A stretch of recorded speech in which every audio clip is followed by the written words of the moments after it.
Familias, educadores, bienvenidos a un nuevo lunes de MindHeart. Seguimos poniendo mente y corazón al servicio de la infancia, al servicio de nuestros niños y niñas. Y hoy vamos a estar hablando de uno de los temas que más inquietan a las familias y es el consumo de pantallas en esta era digital, en esta era donde estamos mediando todas las actividades de nuestros niños desde la virtualidad. Hoy tenemos una invitada muy especial, Pilar Londoño. Es una amiga, además colega, que es la fundadora de Casa Azul. Trabaja con cientos de familias desde su área de experticia, que es la neurodiversidad. Ella es además especialista de la Universidad de Barcelona en inteligencia emocional. Es consultora certificada en RDI. Tengo el honor y el placer de compartir hoy con ella. Bienvenida, Pili. Vamos a empezar entonces este espacio, este conversatorio, respondiendo a la pregunta que ustedes están haciendo y es, bueno, ¿cuáles serían los lineamientos para el consumo de pantalla? ¿Cuál es ese consumo recomendado por la Organización Mundial de la Salud según la edad de nuestros niños y niñas? Bueno, Manu, la Organización Mundial de la Salud nos habla de que entre los 0 y los 2 años no se recomienda el consumo de pantallas. Debería ser una regla, digamos, clarísima, y esto incluye, y es muy importante aclararlo, televisores de pronto que estén prendidos alrededor de la casa, así no tengamos a nuestro bebé directamente sentado en el acto de ver televisión, sino que esté, digamos, ese tipo de estimulación en el ambiente. Entonces tenemos entre 0 y 2 años. Ojalá cero exposición a pantallas. Entre los 2 y los 5 años se recomienda máximo 1 hora diaria y de los 5 a los 18 años máximo 2 horas diarias. ¿Dónde podríamos hacer una excepción? En videollamadas con familiares o personas cercanas al niño que vivan lejos y que sea necesario, digamos, por el tema de vínculo y lazos familiares, pues tener al niño conectado con esas personas a través de un dispositivo. Y ahora hablemos de estos casos en los que las familias dicen, es que la pantalla es la mejor niñera.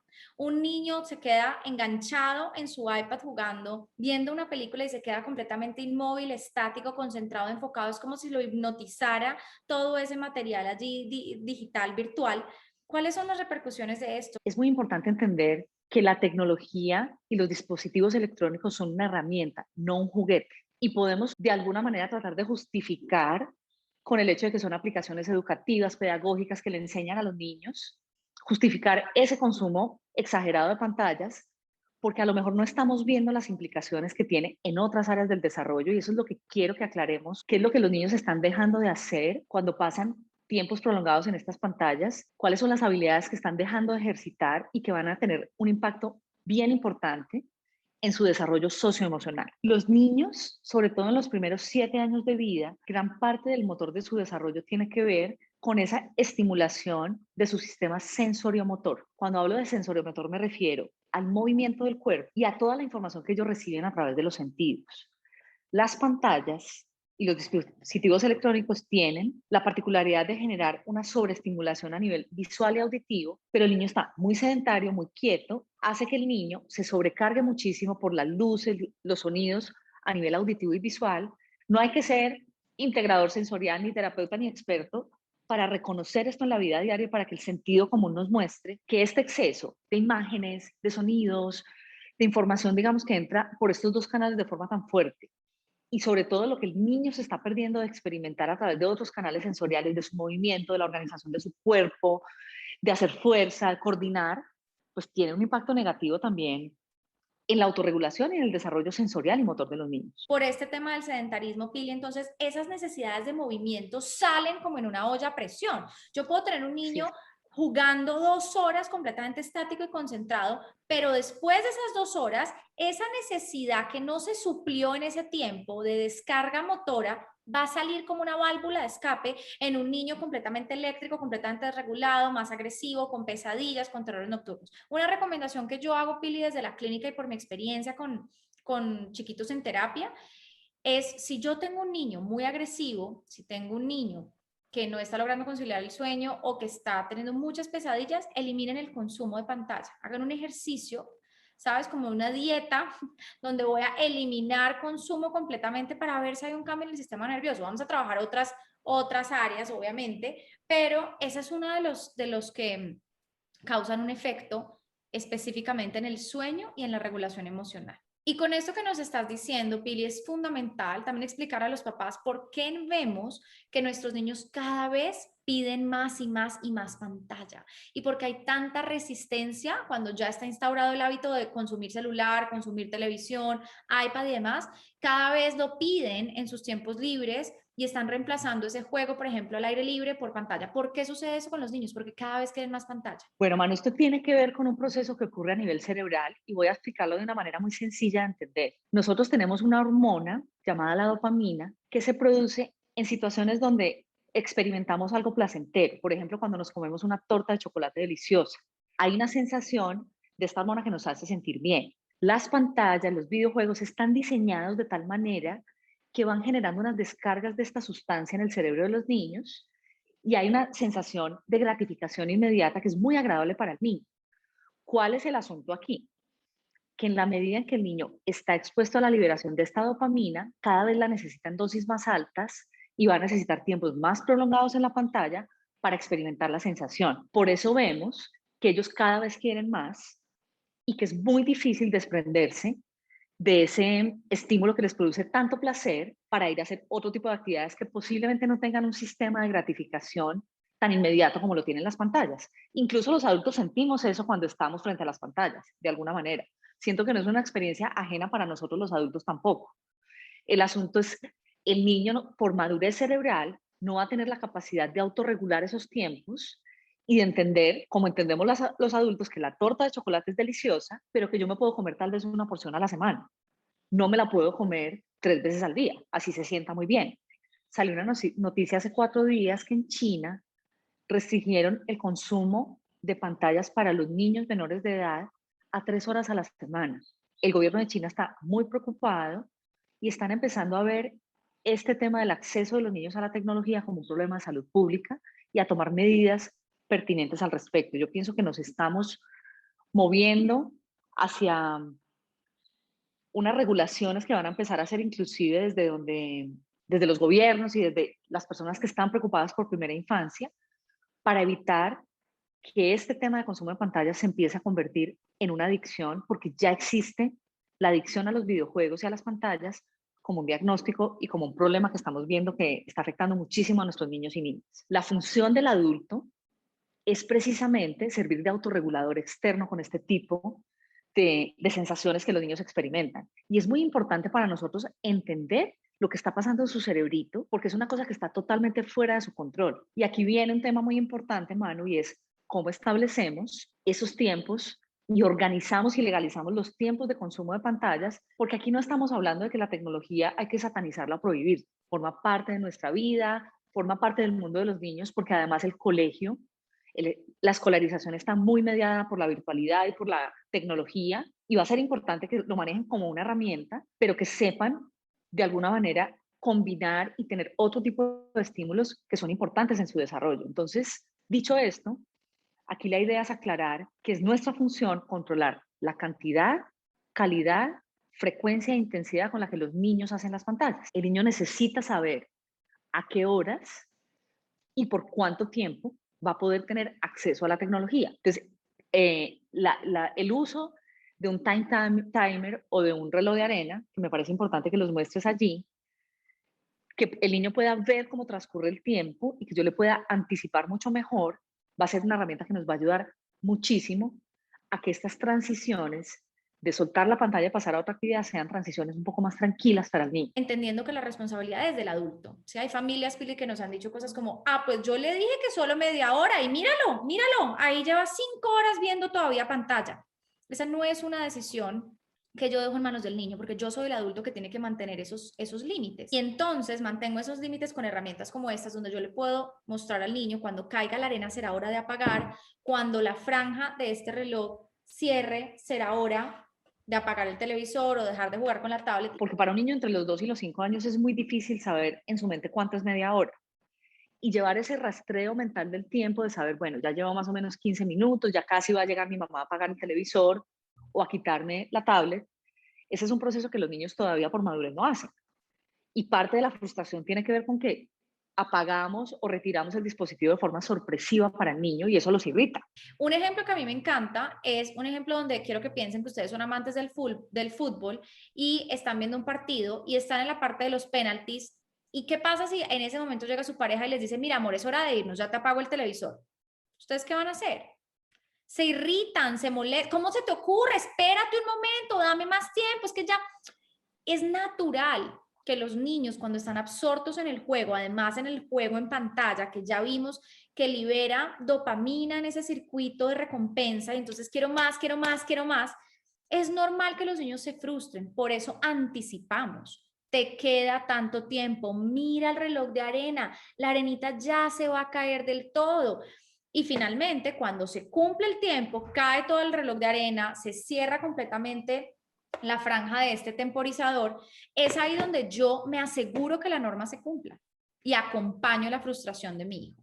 Yo quería y se desbordan y lloran y yo apago televisor, apago iPad, ya puedo dejar este material a un lado y acompaño su emoción. Te cuesta trabajo, estás frustrado, tú querías seguir jugando y acompaño y me quedo allí acompañándolo a transitar esa molestia y esa frustración, pero me aseguro que el tiempo se cumpla. Bueno, y ahora para todas las familias o educadores que se están preguntando, Pilar, Manuela, ¿y cuáles son algunos de esos efectos a largo plazo de un niño que esté excediendo estos tiempos de pantalla? Bueno, Manu, hay un aspecto que a mí me parece muy clave tocar en este espacio que tiene que ver con las habilidades sociales, comunicativas y emocionales de los niños.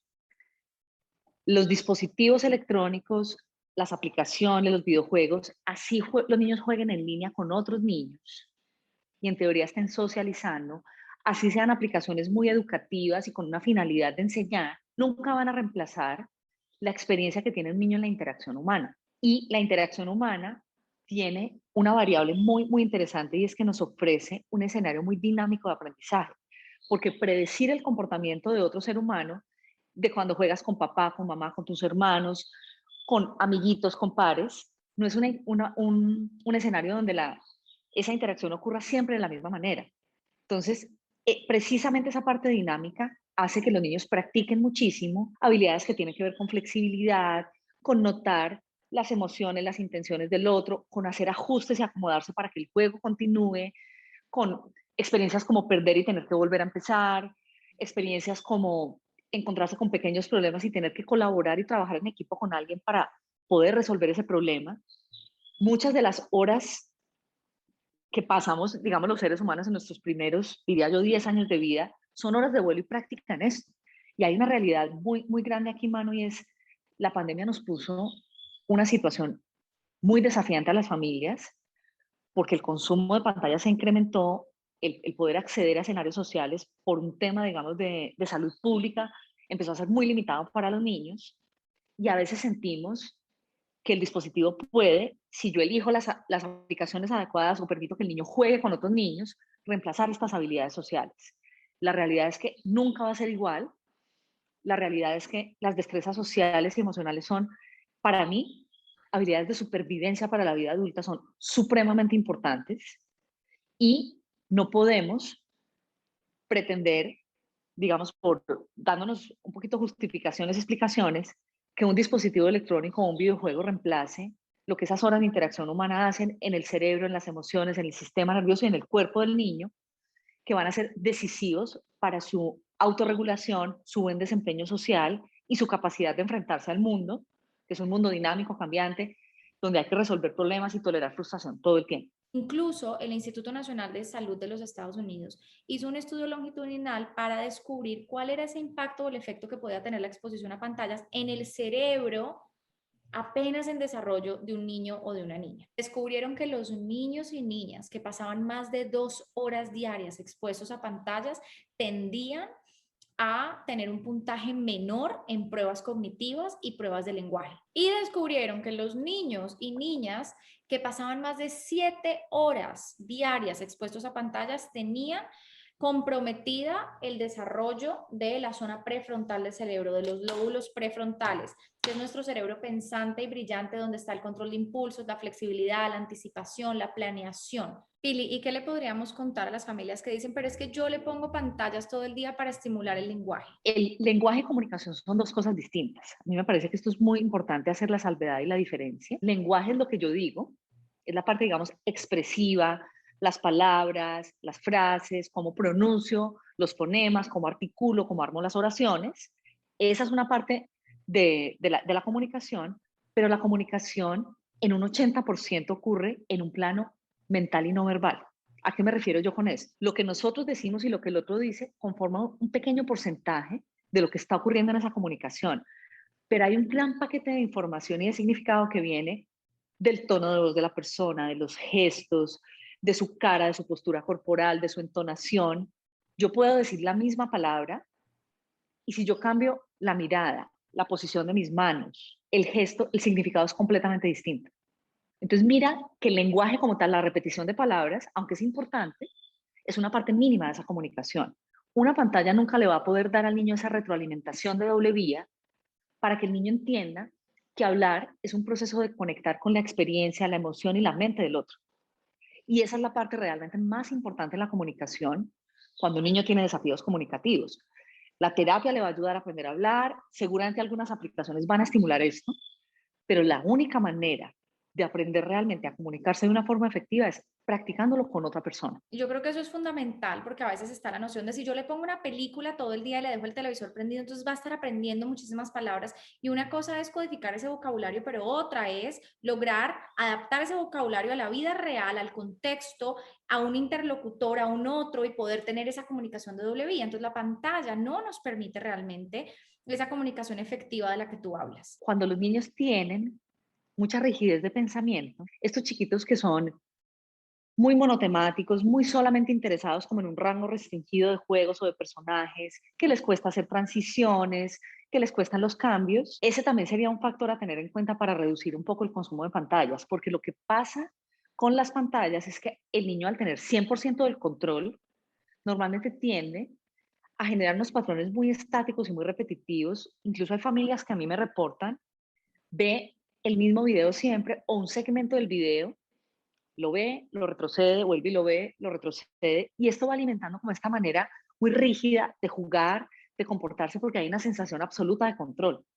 Cuando tú juegas e interactúas con otro ser humano, nunca vas a poder tener ese control, se van a dar experiencias con pequeñas variaciones, cambios, ideas del otro, y te permite practicar un poco más de flexibilidad.